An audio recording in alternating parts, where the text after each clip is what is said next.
अस्सलाम वालेकुम नाज़रीन, मैं शुएब अली उमरानी ऐं तव्हां ॾिसी रहिया आहियो BR टाइम न्यूज़। सभ खां पहिरियों शामिल कंदासीं हीअ रिपोर्ट। सुप्रीम कोर्ट इख्तियार महदूद करे हमज़ा शहबाज़ खे ॿीहर ट्रस्टी वज़ीर आला ठाहे छॾियो। डिप्टी स्पीकर पंजाब असेंबली ऐं पंजाब हुकूमत खां जवाब तलब करे वरितो। चयो त हमज़ा शहबाज़ जो उहिदो ख़तरे में आहे। लॻे थो त डिप्टी स्पीकर पंजाब असेंबली काफ लीग जा वोट मुस्तरद करे सुप्रीम कोर्ट जे फ़ैसिले जे ख़िलाफ़ रोलिंग ॾिनी। ॿुधायो वञे त डिप्टी स्पीकर कहिड़े बुनियाद ते रोलिंग ॾिनी। मुस्लिम लीग नून जी नायब सदर मरियम नवाज़ चयो त जेकॾहिं इंसाफ़ जा ऐवान बि धौंस धमकियुनि जे दबाव में अची बार बार हिक ई बेच ते मख़सूस फ़ैसिला कनि त अहिड़नि हिक तरफ़नि फ़ैसिलनि जे साम्हूं सर झुकाइण जी उमेद असां सां न रखी वञे।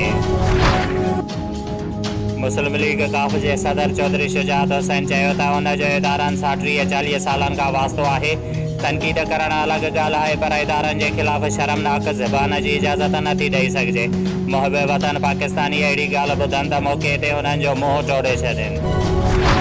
तहरीक इंसाफ़ जे चेयरमैन इमरान ख़ान जी हिकु भेरो ॿीहर रियासती इदारनि खे मुदाख़िलत जी अपील। हुन चयो त माफ़िया 30 सालनि खां वॾी दौलत बचाइण लाइ मुल्क तबाह करे रहियो आहे।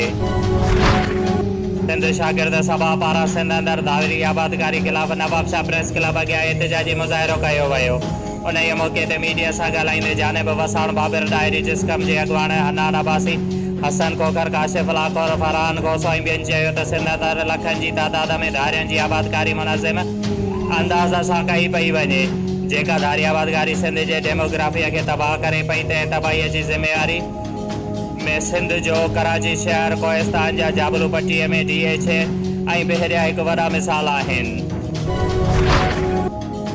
शिया उलमाए काउंसिल पाकिस्तान ज़िला शहीद बेनज़ीराबाद पारां मुहर्रम अल हराम दौरान मातमी जुलूसनि जे मसइलनि ऐं उन्हनि जे हल लाइ सालियानी आज़ादारी कॉन्फ्रेंस मरकज़ी मुर्तज़वी इमाम बारगाह नवाब शाह में कोठाई वई, जंहिंखे शिया उलमाए काउंसिल पाकिस्तान जे सूबाई अॻवान अलामा आबिद रज़ा इरफानी, मौलाना किफ़ायत हुसैन करीमी, ज़वार मोहम्मद हुसैन चांडियो, मौलाना अता हुसैन चांडियो, मौलाना मोहम्मद आलिम मरी ऐं ॿियनि ख़िताब कंदे चयो त मुहर्रम अल हराम जो मुक़दस महीनो आहे। मुहर्रम अल हराम में शिया ऐं सुन्नी सभु गॾिजी नवाज़ रसूल हज़रत इमाम हुसैन अलैहिस्सलाम जो ग़म कंदा आहिनि। आज़ादारी मज़लूमनि सां प्यार ऐं ज़ालिम सां नफ़रत जो नालो आहे।